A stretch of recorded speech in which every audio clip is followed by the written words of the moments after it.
So now we want to talk about how we place the database and the database software in relative to the other aspects of the programming environment that we're going to build. And we're going to talk both about large projects and small projects. And a large project would be sort of a website, like maybe you build a website to track comic books or something, and you store all the data in a database.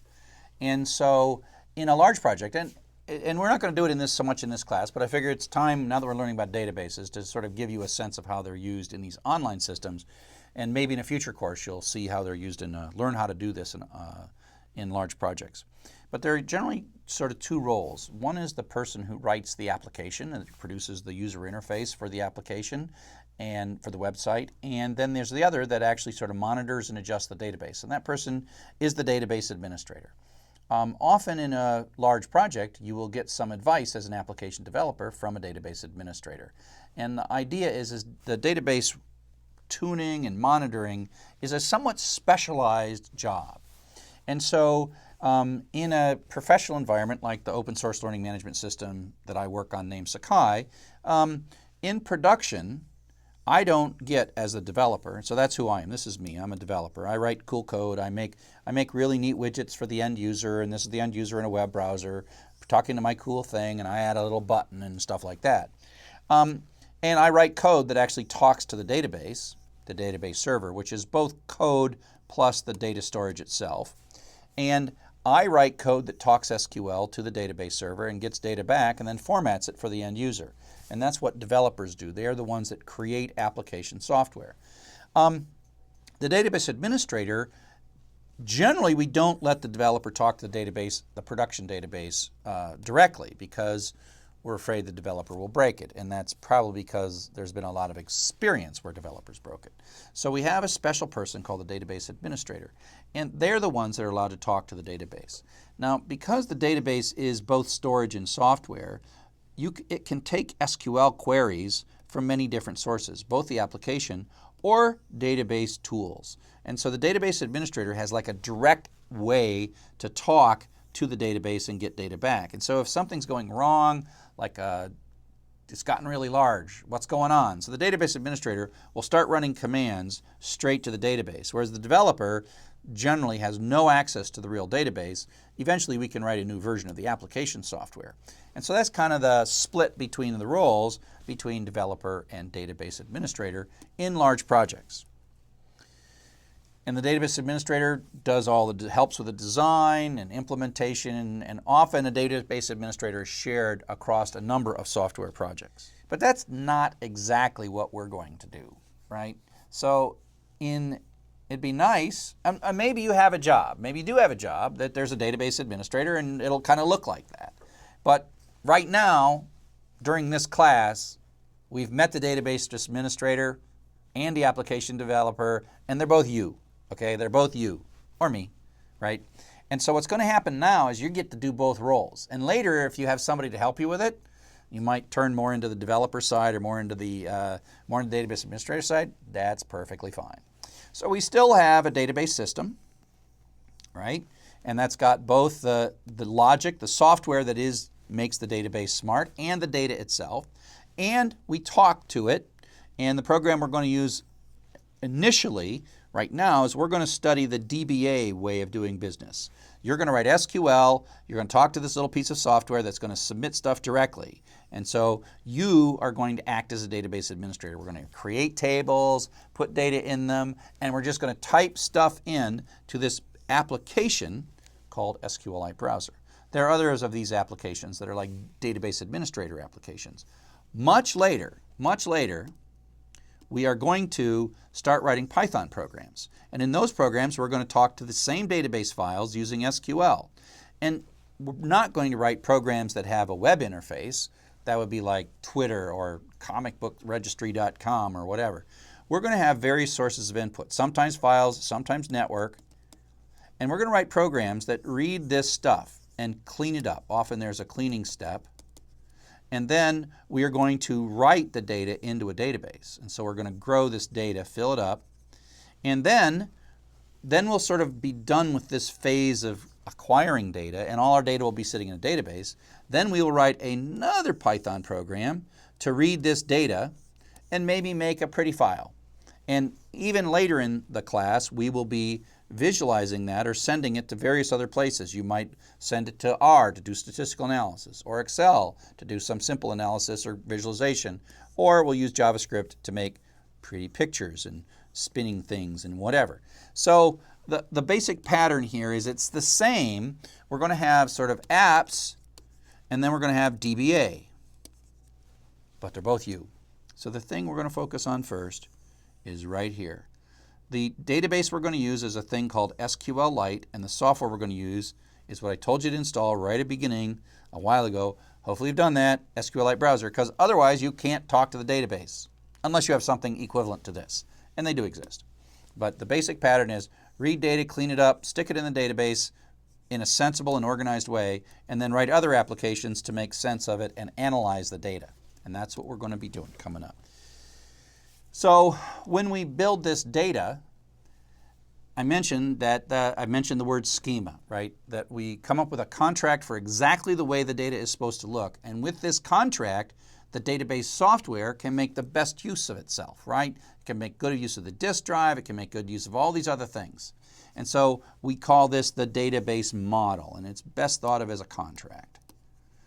Okay, we're going to talk into this file. There's going to be magic things that are stored in here. We use this database software. And the schema is our way to inform the database how we think this, how we're going to use the data and let the database figure out the way to play it, where to put it. I'll put this thing over here. I'll put another thing over here. And I'll put a little shortcut over here. We don't care about that.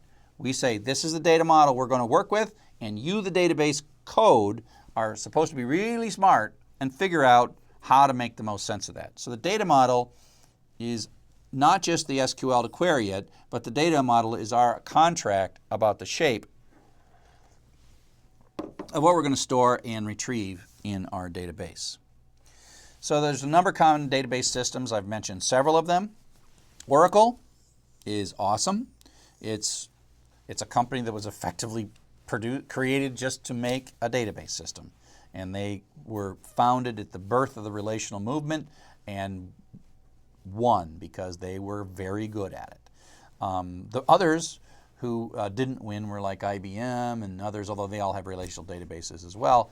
A lot of those other vendors I don't know if letting Oracle win is the right word, those vendors that that Oracle outcompeted were the ones that didn't embrace this relational stuff. Because I was in college when they saw it was coming down, and some of us were like, relational, too much math, give me the quick, dirty stuff, right? And it took a while for the relational model really to win, but when it won big time. And Oracle was a company that made a bet on it winning. And so by the time we all realized, whoa, it's a good idea, because we all thought it was a bad idea, or at least I did, it was too late. Oracle had the best implementation of the good idea that we all finally realized was a good idea, and so Oracle kind of wins. So then what happens is Oracle's kind of the old dog in the marketplace, the very expensive commercial. A lot of people think it's simply the best, but there's alternatives that are quite nice. There's MySQL, which is an open source. MySQL has been purchased by Oracle, but continues to be open source. If you really want to be open source, there's a MySQL MariaDB. MariaDB. It starts with an M on purpose so that it starts with the same letter as that. And so MariaDB is a copy of the open source version of MySQL, which was made at the moment that MySQL was purchased by. But MySQL remains open source, so a lot of people who use MySQL are switching to Maria, but a lot of people just keep using MySQL. And if Oracle does something bad with MySQL, we'll all switch to Maria, and that'll be the end of that. So at that point, Oracle hasn't done anything really bad with MySQL, and so it's okay. So we tend to use MySQL for online websites, a lot of website stuff. Oracle tends to be used for enterprise kinds of things. And then another one that's very popular is SQL Server. It's the Microsoft one. You may have even used Microsoft Access, and you might have even done like a screen where you're dropping things down that turn out to be SQL under the covers. Don't know. SQL Server for Microsoft is a very good product. Some enterprise organizations are all Microsoft, and so they use SQL Server. Don't feel bad. Pretty much everything I'm going to talk about applies equally to SQL because SQL is a standard, and that's nice. There's another one called Postgres that's also open source. That's very nice, and it's kind of more of an imitation of Oracle than MySQL. MySQL is designed to be simpler and faster and solve less problems than Oracle, but do them super fast, and that's why it's often very popular in websites. Postgres is sort of more of a rich database that's very, very much a direct competitor to Oracle. MySQL is its kind of own world, and we're not going to use any of these. If you go take sort of a web class, you will probably use MySQL, and everything I'm going to teach you in this class is useful there. Okay, all the knowledge, all the SQL, but we're going to use a thing called SQLite. Light meaning little, tiny, not very heavy. And so SQLite is what's called an embedded database. And MySQL or Oracle are whole pieces of separate software that we sort of talk across a network connection to. But SQLite is actually part of software. And so it's built in. Your car, if it's a reasonably modern car, probably has 5 copies of SQLite in it, right? So your car has SQLite. If you have a fancy music player in your car, it probably is using it. If you have an iPhone, it probably has 30 copies of SQLite in it. Because SQLite is designed to be really small, so small that you actually don't have to separate it, you just build it into the application. And the thing that matters most to us is that it's built into Python. It's already there in Python. So that's super awesome, right? And it's fast and aimed at smaller amounts of data, but because in Python we're doing data analysis, we will make good use of SQLite, and the fact that it's built in just makes our life really simple. We don't have to install a bunch of software. Python has it with nothing more than an import statement. You know how this story goes. If you're in Python and you got to get something done, the first thing you do is figure out what import statement you need.